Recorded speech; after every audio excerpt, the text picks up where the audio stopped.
Oke, nah sekarang kita bahas tentang fondasi selanjutnya yaitu number sense. Number itu kan bilangan ya, sense itu perasaan. Jadi number sense itu adalah perasaan kita terhadap suatu bilangan. Kita tidak melihat bilangan itu sebagai suatu angka saja, bukan sebagai suatu simbol saja, tapi sebagai sesuatu yang memiliki makna, memiliki nilai tertentu. Misal, kita coba lihat ini. Di bawah ini ada berapa banyak bintang? 4 tambah 3, 7 ya. Ada 7 bintang. Nah, kita melihat angka 7 itu tidak hanya sebagai simbol yang bentuknya seperti ini, tapi 7 itu adalah nilai. 7 itu nilainya lebih besar dari 6, lebih kecil dari 8. 7 itu bisa dipecah menjadi 4 dan 3, karena 4 tambah 3 hasilnya 7. Nah, memahami bahwa 7 itu tidak hanya simbol, bahwa 7 itu lebih dekat ke 8 dibandingkan ke 1. 7 itu bisa dipecah menjadi 4 dan 3. Inilah number sense.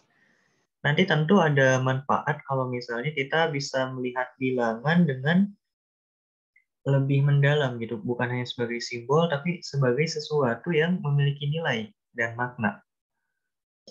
Kita boleh deh latih dulu number sense kita ya. Jadi, di sini ada 7. 7 itu selain dipecah menjadi 4 dan 3, kira-kira bisa dipecah menjadi berapa lagi nih? Boleh ditebak aja bebas. Banyak ya jawabannya, bisa dipecah menjadi 1 dan 6, bisa dipecah menjadi 5 dan 2, dan tentu masih bisa dipecah menjadi banyak bilangan lainnya. Nah, ini bisa membantu kita untuk melatih number sense yang kita miliki. Jadi number sense itu adalah suatu kemampuan yang bisa dilatih. Apa manfaatnya? Yuk kita coba ke soal berikut ini. Berapakah nilai dari 4.984 ditambah 3.659? Oke, normalnya kalau number sense-nya belum terlatih, maka ya udah ini langsung dijumlahkan saja dengan cara yang biasa. Simpan 4984 di atas, lalu di bawahnya adalah bilangan 3659, lalu dijumlahkan dari mulai satuannya dulu gitu. Nah, kalau misalnya number sense-nya udah kelatih, ini akan lebih peka ketika melihat suatu bilangan. Jadi ketika seseorang yang number sense-nya udah kelatih itu melihat, oh ini 4.984 itu dekat nih ke 5.000. Ya, tinggal ditambah dengan 16 jadi 5.000. Nah, masalahnya gimana nih dapat 16? Ya udah, 16-nya ambil aja dari sini. Jadi ini 4984, lalu di sini ambil 16. Tentu ketika di sini diambil 16, maka ini jadi berkurang 16. 3659 dikurangi 16, jadi 3643 ya. 3643. Jadi 3659 itu adalah 16 tambah 3643. Nah, ini ada tambah ya, kita turunkan di sini. Nah, 4984 jumlahkan dulu dengan 16 jadi 5.000. Lalu ini ditambah dengan 3.643, maka hasilnya adalah, nah ini kan lebih mudah. Kita tinggal menjumlahkan saja ribuannya. 5 tambah 3 hasilnya 8. Yang lainnya kan tinggal tulis ulang. Selesai. Gitu. Jadi kalau misalnya number sense-nya udah kelatih, ya ketika kita akan menjumlahkan, ini menjumlahkan itu kan basic banget. Kerasa kan perbedaannya antara yang number sense-nya belum kelatih dengan number sense-nya yang udah kelatih. Terasa perbedaannya. Apalagi ketika kita berhadapan dengan soal-soal yang lebih tinggi lagi dengan yang berkaitan aljabar, trigonometri, dan lain sebagainya. Itu akan sangat berpengaruh sekali. Memang sekilas itu kelihatannya kayak lebih ribet gitu. Wah, harus ditambah, dikurang, dipecah, digabung, segala macam. Tapi kerasa kan kalau misalnya proses ini tuh lebih mudah gitu dan lebih menarik untuk dilakukan. Bahkan proses ini tuh bisa dilakukan tanpa harus kita memotret dalam kertas atau ya dalam kanvas kayak gini. Kalau dijumlahkan secara manual itu harus dipotret, kalau enggak agak sulit gitu otak kita. Tapi kalau misalnya kayak gini, ini kita bisa, walau tanpa memotretnya. Yuk kita coba. Oh, ini 4984 itu dekat dengan 5000. Tinggal ditambah 16 jadi 5000. Oh, 16-nya bisa diambil dari sini. 3659 diambil 16-nya, maka sisanya adalah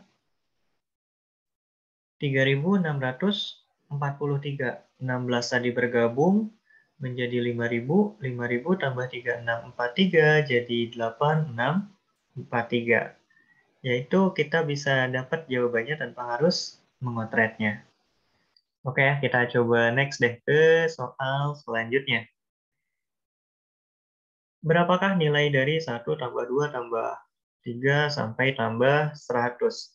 Oke, ini panjang sekali ya. Kalaupun kita pakai kalkulator, ini pegel tangan kita. 1 tambah 2 tambah 3 dan juga cukup lama. Nah, kalau misalnya number sense-nya udah kelatih, ya yang dilakukan bukan menghitung manual, tapi melihat, oh 1 tambah 100 itu kan jumlahnya 101. Ya, 2 tambah 99 juga jumlahnya adalah 101. 3 tambah 9, 8 juga jumlahnya adalah 101. Jadi ketika ingin menjumlahkan 1 sampai 100, ya dipasang-pasangkan seperti ini. Kita coba lihat contoh sederhananya deh. Misalnya akan dijumlahkan 1 sampai 8. 1 tambah 2 tambah 3 tambah 4 tambah 5 tambah 6 tambah 7 tambah 8. Kalau kita langsung jumlahkan ini cukup sulit. Tapi kalau kita pasang-pasangkan dulu, satunya ditambahin dulu dengan 8.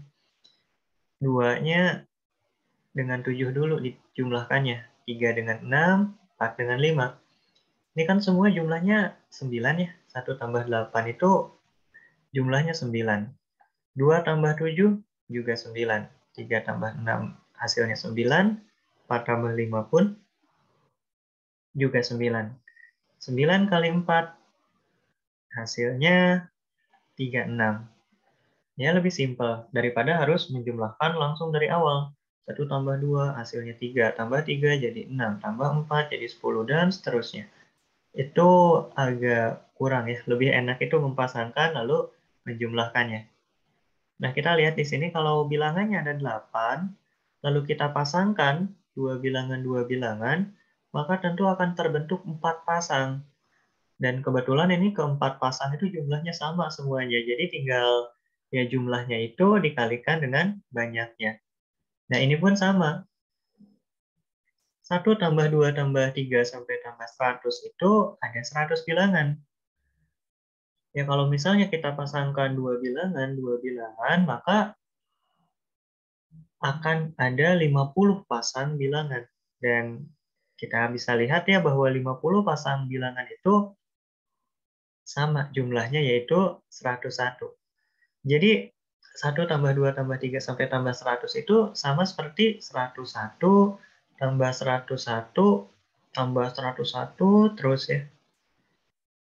Sebanyak 50 kali. Karena ada 50 pasang bilangan. Ya sudah, berapa nilainya? 101 kali 50. 5050. Ya, lebih simpel, lebih mudah, lebih menarik juga. Bahkan kalkulator bisa bisa kalah nih dengan perhitungan kayak gini. Ya kalau pakai kalkulator mungkin baru menekan sampai 30-an, ya kita sudah dapat hasilnya ya. Inilah kehebatan number sense. Dalam penjumlahan saja sudah kelihatan perbedaannya, apalagi kalau misalnya dalam menyelesaikan soal-soal yang lebih tinggi. Gitu. Kita coba next deh dengan soal yang berikutnya. Berapa nilai dari 18 kali 5? Oke, ini mungkin di antara teman-teman sudah banyak yang tahu ya. 18 kali 5 itu kita melihat 5 sebagai 10 per 2. 10 bagi 2 kan hasilnya 5. Nah, maka 18 dibagi 2 dulu, jadi 9, baru dikali 10, jadi 90. Maka ya 18 kali 5 itu hasilnya adalah 90. Oke, next. Berapakah nilai dari 14 kali 9? 14 kali 9 itu, kalau kita melihat konsep perkalian, berarti kita menjumlahkan 14 sebanyak 9 kali ya. Nah, 14 tambah 14 tambah 14 sebanyak 9 kali. Ini memang cukup sulit kalau kita menjumlahkannya. Nah, gimana kalau misalnya kita tambahkan dengan 14, tapi kita kurangkan juga dengan 14? Ya, agar tidak merubah hasilnya. Ya kan ditambah 0 kan sama aja ya. Jadi tambah 14 kurangi 14. Apa gunanya? Ya daripada kita mengkalikan 14 dengan 9, kenapa kita nggak kalikan saja 14 dengan 10, jadi 140, lalu dikurangi dengan 14. Ini kan lebih simpel ya. 140 dikurangi 14. Jawabannya adalah 126. Oke ya, jadi lebih enak kalau misalnya kita melihat bilangan itu bukan hanya sebagai simbol, tapi sebagai nilai yang memiliki sifat. 9 itu dekat loh dengan 10. Daripada mengkali dengan 9, mending kalinya dengan 10 aja. Nanti dikurangi bilangan itu. 5 itu 10 bagi 2 loh. Daripada langsung dikali dengan 5, ya kenapa nggak 5-nya diubah jadi 10 per 2, bagi 2 dulu, baru kali 10. Itu kan lebih lebih menarik untuk dilakukan. Oke ya.